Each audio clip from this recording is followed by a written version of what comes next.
My name is Omir Bekali. I am from East Turkistan.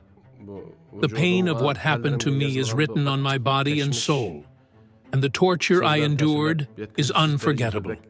The 8 months of my life spent in a concentration camp were agonizing, and I will never forget what happened.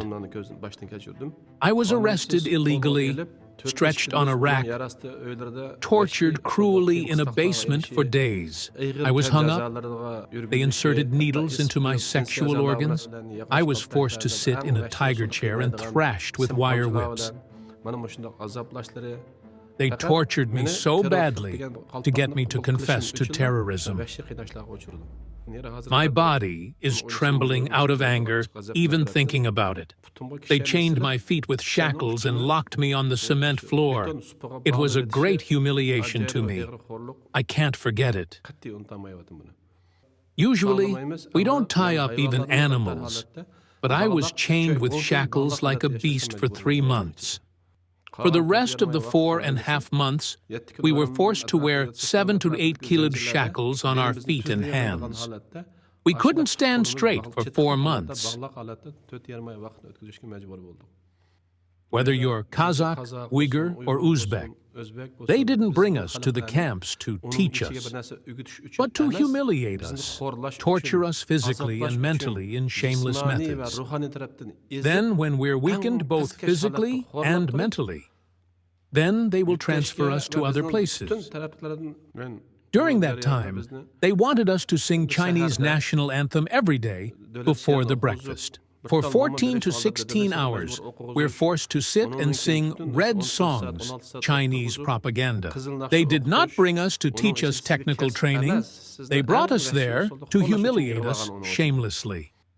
Personally, I myself was a vice president of a company, and I can speak 4 languages fluently. I didn't need them to teach me language or profession. After I spoke out, my father was killed in a camp. He was a retiree from an official department. They didn't even show mercy to him. They killed my father in the camps because I am exposing this to the world. Since I spoke out about what happened in the concentration camps, since I spoke about my personal experience, China arrested my brothers and sisters and took them into the concentration camps. Since I spoke to the media on the 17th of May 2018, I could not stay in Kazakhstan anymore and had to go to Turkey. They intimidated me with death threats in Kazakhstan. Just 1 month later, I learned my father had died in the camps. I don't know what happened to him exactly. I actually spoke to him on the morning before he was arrested. I talked to him in the morning. When I called him in the afternoon, my brother took the phone and told me he was arrested. A month later, I learned that he was dead in the camp. I don't know what happened to him or what they did to him, but since I had been detained there, I had some idea. My guess is that he was forced to speak against me, to sign a confession incriminating me. But they killed him when he refused to do that to his son. My father somehow knew it was farewell when I left him on the 4th of December 2017.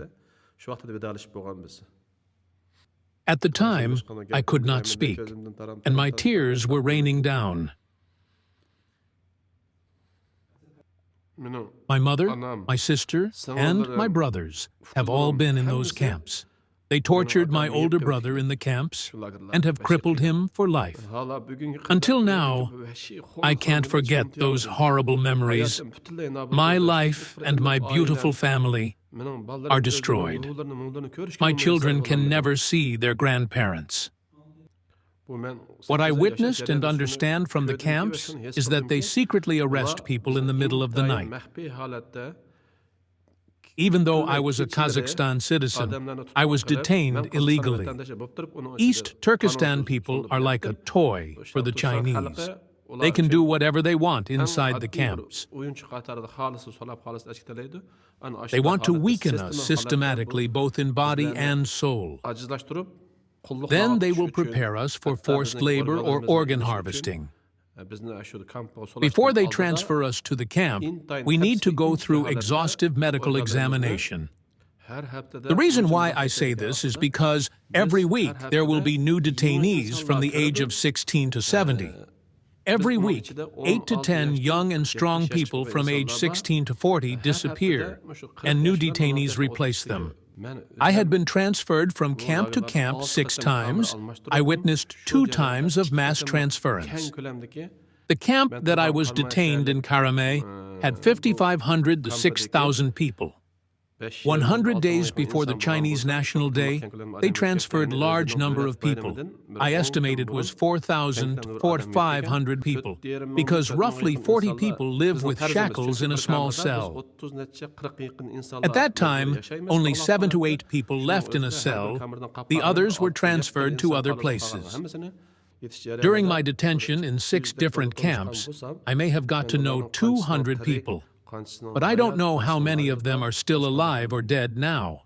The camp, or so-called re-education center, was not a normal school but a highly secure prison with 4-meter walls all around, and there were electrified fences and barbed wire.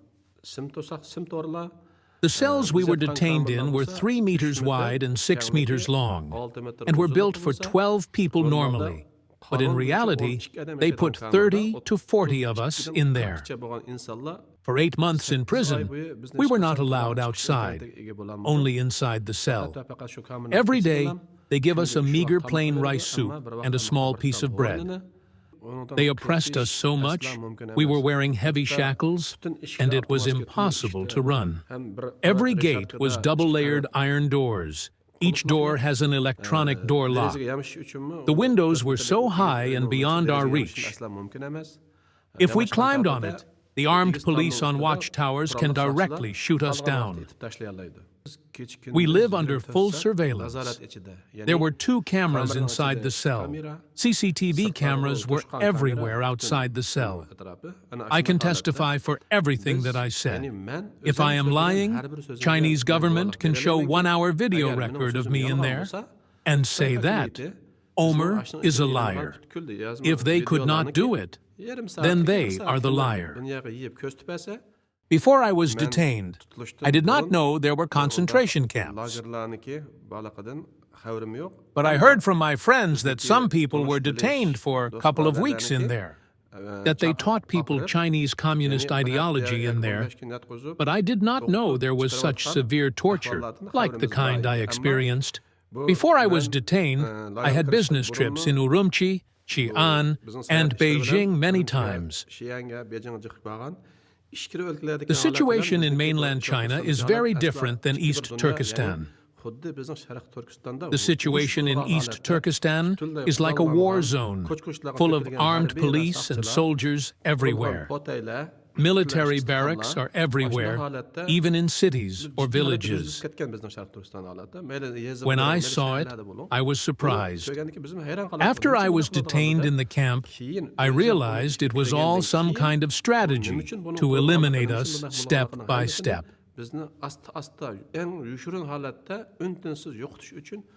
Outside of China, China does not intimidate us directly, but they have their own spies, traitors among us.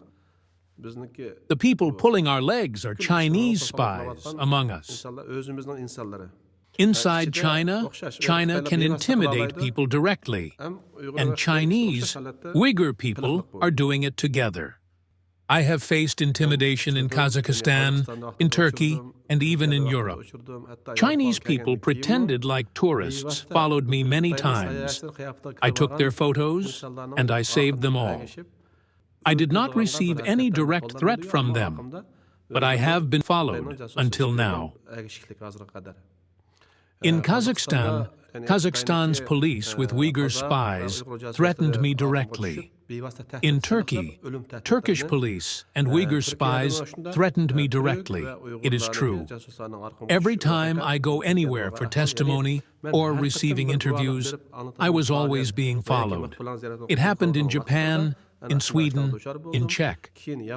And even in the Netherlands, when I came to the Dutch Parliament for witness hearings, I was followed by Chinese people until the gate. I have photos of them. The UN is under control of China's powerful palm. China using their great economic power to suppress government leaders, international media. I hope that such an organization supporting genocide must be disbanded as soon as possible. The Chinese government will never inform any detainee's family about their detention. Where are they being detained? Are they alive or dead? Nobody knows.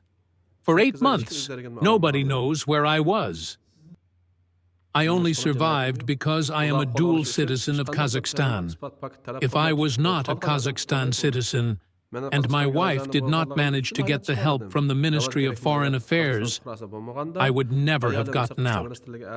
My dual citizenship and wife saved me. I became terrorist only after I exposed China's crime. If I was a terrorist, Kazakhstan government would never let me work for an international company. They would have not allowed me to do business between two countries. If I was a terrorist, I would be dead or sentenced for lifetime and never let me out of Chinese prison. They want to wipe out anyone rich, well-educated, open-minded, nationalist, and brave Uyghur people. It's been going on for many years. It used to be on a smaller scale, but this time they are openly ethnic cleansing the Uyghurs who are wealthy, who are intellectuals, and anyone who can help the Uyghur situation. When I was arrested, I thought, well, I am a foreigner, and according to the Chinese law, they could only arrest me for 24 hours and release me. I had no idea that they were about to keep me and torture me for 8 months. According to the police officers who brutalized me, they told me that Kazakhstan was just like any one of the Chinese provinces. It was under their control, and they had no obligation to release me. However, they could not kill me immediately. They told me I was lucky I was a foreigner. Otherwise, I would have bitter days to come. They could not torture me to death only for the simple fact that I was a foreigner. They told me that many times. I was interrogated from the 3rd of April to the 7th of April, day and night. They started the interrogation on the 3rd April at 8 a.m. At first, I was locked in a tiger chair.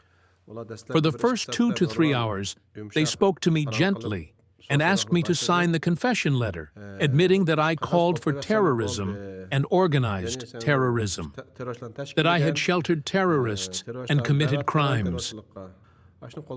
They promised me to release me if only I admitted to it. But I said, I didn't commit any crimes.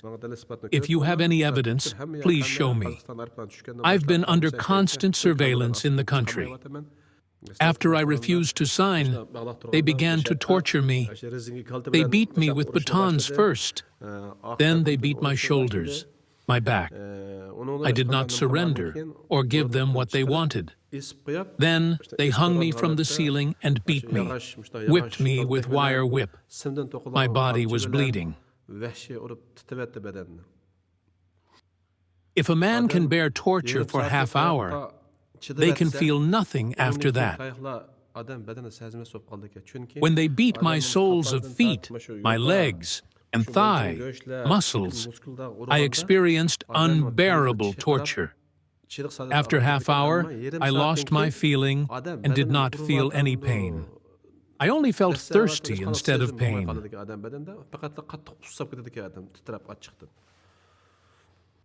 When they hung me on the roof, they inserted something inside my penis, some kind of needle. I could not bear it, but I could not do anything. Those 4 days are extremely horrible for me. There are scars on my body until now. When they hung me on the roof, it is unbearable, not even for 5 to 10 minutes. They will hang you like this, and they call it flying airplane. They will hang you from your hands and your feet. It is unbearable. I was hung for 15 minutes, and then they put me down. Maybe they afraid to something bad happens.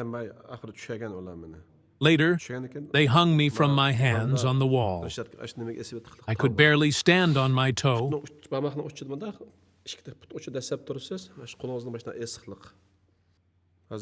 I can still remember the pain. When they hung me on the wall, it is like extracting something from my body. I can't express the pain in words. I don't know, was it 4 hours or 5? They hung me, tethered me on tiger chair. They tortured me whenever they want. We have no time awareness, and it is impossible to know. We wake when they split water on us. I said to myself, I have to survive. I am innocent. I could not feel pain anymore. The only thing in my mind is survival. The people doing it to me enjoyed torturing people. I even wondered whether they were human beings or robots. I clearly remember their faces, and I know the names of 2 of the police officers. Their torture is branded in my mind. Every week, I have nightmares of being arrested, sleep-talking, fear. I wanted to forget these feelings, but it is not possible. We were 8 people chained on the floor for 3 months, 10 days. The guard brings meal. We cannot go to toilet. We have to do it where we sit. They give us a basin, and we use it as a toilet, and we eat meal nearby it. We sleep nearby it, side by side. I don't want to remember it.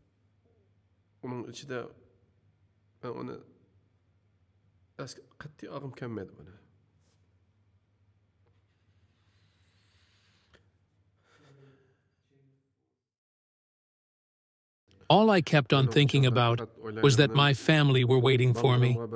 My beloved wife is waiting for me at home. This love gave me energy and courage. Even though my feet were chained, my soul was free. My body was dead, but my soul could never die.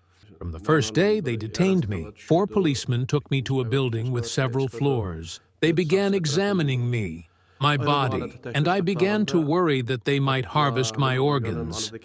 Because I know that China harvests the organs of Falun Gong members. When they examined my kidney and took my blood samples, I was deeply scared for my life. My heart was thumping. I thought, I am definitely going to die here. Until they finally took me to the camp, I could not speak out of fear for the entire examination. I later learned from tortured detainees is that the police usually torture them without harming their kidney and liver. They don't hit their sides. Because of the way they tortured us with that in mind, we always worried about organ harvesting. If someone disappeared for 3 days or more, we were pretty sure he had been organ harvested. I remember a young man, his name is Emmett John, 22 years old, from Kashgar. I remember him clearly. And there was another 2 guys called Farhat Yunus and Xinjiang. Both of them were tortured badly and disappeared soon after. I don't know whether any of them are dead or alive. Neither Emmett John, Farhat Yunus, or Xinjiang. I sometimes have dreams of them, going to them with armies to liberate them from the camps. I dream of them still to this day. My biggest dream is for NATO, the US, Europe, or Canada to unite together and go to liberate them. I hope that I can persuade these countries to do that. My body died in the camp, but my soul fights on for freedom, for justice, and for life. We are not criminals. The real criminal is China. We are not terrorists. The true terrorist is China. I am fighting for our identity, for justice, and for humanity. I knew there would be death threats when I spoke out for the first time. I clearly understand the consequences and realize they might even try to kill my children, my wife. But I am determined to speak out.